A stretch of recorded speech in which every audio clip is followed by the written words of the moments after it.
මම ඔයාට කිව්වොත් දැනට ලෝකේ තියෙන බලවත්ම පරිගණකයටවත් අවුරුදු දහස් ගානකින් මිලියන ගානකින් හෝ බිලියන ගානකින්වත් විසඳන්න බැරි ගැටලු මේ විශ්වයේ තියෙනවා කියලා. ඒත් සම්පූර්ණයෙන්ම වෙනස් විදිහේ පරිගණකයකට ඒ ගැටලු මිනිත්තු කීපයකින් විසඳන්න පුළුවන්. අද මම ක්වොන්ටම් පරිගණක ගැන පැහැදිලි කිරීමක් නෙමෙයි කරන්නේ. මම පැහැදිලි කරන්නේ යථාර්ථයේම පරිගණක දෝෂයක් ලෙස හැසිරෙන්නේ ඇයි සහ මිනිස්සුන් ඒ දෝෂය පාවිච්චි කරන්න ගත්තේ කොහොමද කියලා. දැනට මේක මතක තියාගන්න ක්වොන්ටම් පරිගණකයක් වේගයෙන් ගැටලු විසඳන්නේ නැහැ. ඒ වෙනුවට ක්වොන්ටම් පරිගණක වෙනස් විදිහට ගැටලු විසඳනවා. හැමදේම සරලව සහ පැහැදිලිව දැනගන්න වීඩියෝ එක ස්කිප් කරන්නේ නැතුව බලන්න කියලා ආරාධනා කරනවා.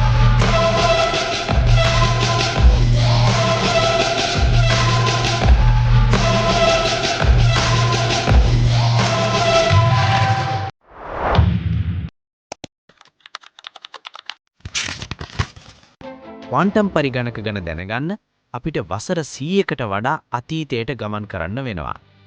1800 අවසාන කාලේ. විද්‍යාඥයින් පැවසුවේ අපි භෞතික විද්‍යාවේ සියල්ල පාහේ විසඳා ඇත. එවිට යථාර්ථයේ පැවසුවේ නැහැ. ආලෝකය අමුතු ලෙස හැසිරීමට පටන් ගත්තා. පරමාණු නීති රීති අනුගමනය කිරීම ප්‍රතික්ෂේප කළා. 1900 දී මැක්ස් ප්ලැන්ක් අමුතු දෙයක් හොයාගත්තා. ශක්තිය සුමට නොවේ. එය ක්වන්ටා ලෙස හඳුන්වන කුඩා පැකට් වල පැමිණේ. මේ යථාර්ථයේ පළමු ඉරිතැලීමයි. එවිට ඇල්බර්ට් අයින්ස්ටයින්ද පෙන්වා දුන්නේ ආලෝකය අංශු වලින් පැමිණෙන බවයි. පසුව නීල්ස් බෝ ඔප්පු කළේ ඉලෙක්ට්‍රෝන නිදහසේ චලනය නොවන බව. ඒවා ශක්ති මට්ටම් වල පවතින බව. භෞතික විද්‍යාව අමුතුම ලෝකයකට ඇතුළු වී තිබුණේ. ඒ ක්වොන්ටම් ලෝකයයි. ඒ වගේම භයානකම සහ තවමත් විසඳා නැති කොටස කුඩාම පරිමාණයෙන් විශ්වයේ තරකානුකූලව හැසිරෙන්නේ නැත. මේ වීඩියෝ එකේ ඉදිරියට යන්න මේ රීති පොඩ්ඩක් ඔළුවේ තියාගන්න ඕනේ. පළවෙනි රීතිය සුපර්පොසිෂන්. ක්වොන්ටම් අංශුවක් එකවර බහුවිධ තත්වයන් තුල පැවතිය හැක. රූපයක් වශයෙන් නොවේ වචනාර්ථයෙන්. ඔබ එය මනින තුරු. දෙවන රීතිය සම්භාවිතාව probability නිශ්චිතභාවය නොවේ. ක්වොන්ටම් භෞතික විද්‍යාව කුමක් සිදුවේදයි නොකියයි. යථාර්ථය ධාතුකට පෙරලීමක් ලෙසගෙන කුමක් සිදුවිය හැකිදයි පවසයි.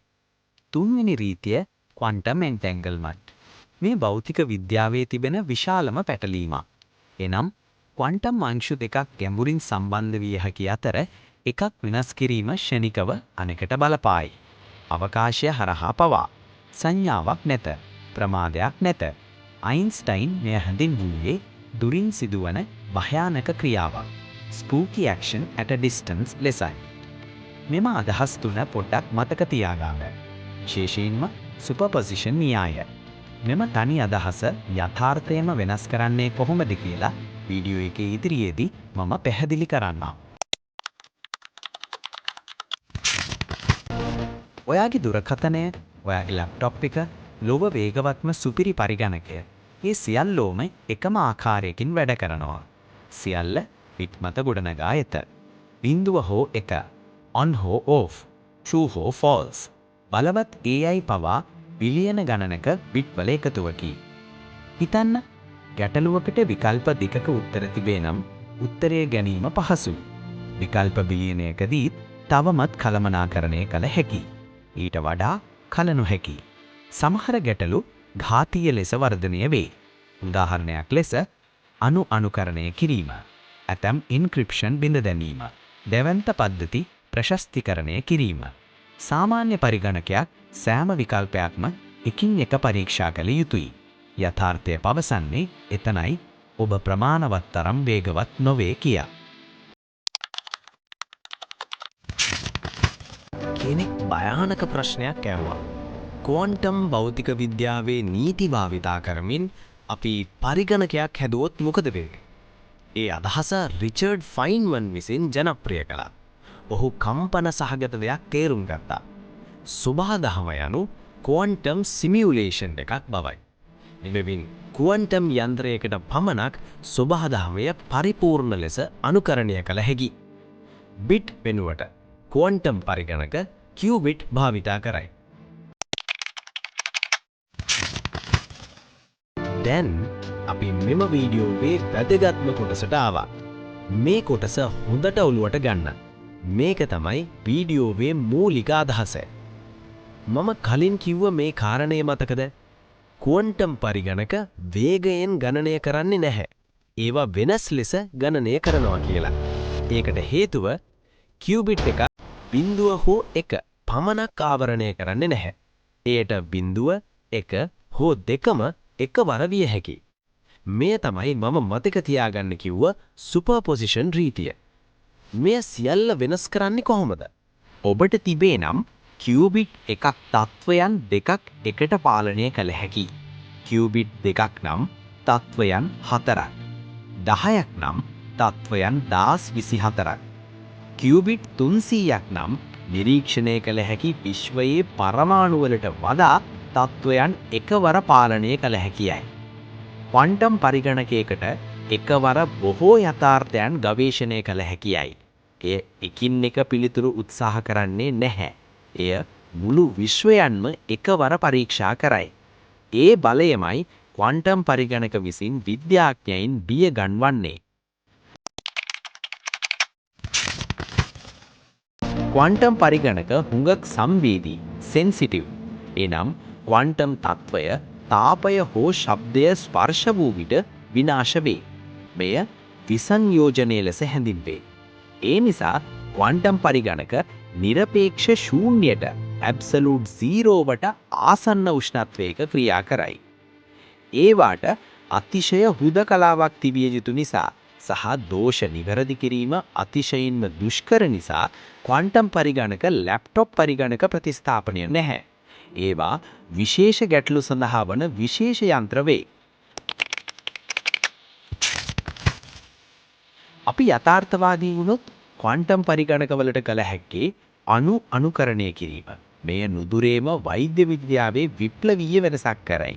නව ද්‍රව්‍ය සොයා ගැනීම, අභ්‍යවකාශ ගමනාගමනයේ දියුණු කිරීම, ලෝක ආර්ථිකය දියුණු කිරීම සහ සමහර වර්තමාන එන්ක්‍රිප්ෂන් පද්ධති බිඳ දැමීමයි. ක්වොන්ටම් පරිගණකවලට කළ නොහැකි දේවල් ඔබේ දුරකථනය ප්‍රතිස්ථාපනය කිරීම. ක්‍රීඩා ගේමින් වඩා හොඳින් දියුණු කිරීම. ක්වොන්ටම් පරිගණක යනු මෙවලුම් මිසක් මිත්‍යා ප්‍රබන්ධයක් නොවේ. නමුත් ඇතැම් ගැටලු සඳහා ඒවා නැවැත්විය නොහැකියයි. ක්වොන්ටම් පරිගණක තර්ජනය කරන්නේ වත්මන් ගුප්ත ලේඛන විද්‍යාවට, දත්ත ආරක්ෂාවට සහ ඩිජිටල් පෞද්ගලිකත්වයටයි. ඉතින් විද්‍යාඥයින් ඒකට පිළියමක් විදිහට පශ්චාත් ක්වොන්ටම් සංකේත පෝස්ට් ක්වොන්ටම් ක්‍රිප්ටෝග්‍රෆි නිපදවනවා. එබැවින් අනාගතය බිය ගැන නොවේ. එය අනුවර්තනය වීම ගැනයි. ඇත්තටම කිව්වොත් ක්වොන්ටම් පරිගණක ක්‍රියා කරන්නේ යථාර්ථයේ ඒට ඉඩ දෙන නිසා. එහි තේරුම විශ්වයම තොරතුරු සකසන බවයි. භෞතික විද්‍යාව යනු ගණනය කිරීමක් විය හැකියි. යථාර්ථය ක්වොන්ටම් රීති මත ක්‍රියාත්මක විය හැකියි. අපි ක්වොන්ටම් හැසිරීම සොයාගත්ත නෙමෙයි. එය අපිම සොයාගත්තා. සරලව කිව්වොත් අපි එහි බලය ණයට ගන්නේ කෙසේදයි ඉගෙන ගත්තා පමණයි. ක්වොන්ටම් පරිගණක විද්‍යා ප්‍රබන්ධයක් නොවේ. ඒවා දැනටමත් සැබෑ වී ඇත. දැනටමත් ක්‍රියාත්මක වෙමින් පවතී. දැනටමත් විද්‍යාව වෙනස් කරමින් පවතී. නමුත් ක්වොන්ටම් පරිගණක අපට සත්‍යයක් පිළිගැනීමට බල කරයි. ඒ යථාර්ථය සරල නැහැ කියන එක. සහ බුද්ධිය කියන්නේ මිනිසුන් මෙන් සිතන දෙයක්ම වෙන්න ඕන නැහැ කියන එක. මම හිතනවා අද වීඩියෝ එක සරලව ඔබට බේරෙන්නේ නැති කියලා. තවත් මේ වගේ අපූර්ව කතාවකින් හම්බෙන්න බලාපොරොත්තු වෙන්න අදට සමුගන්නවා.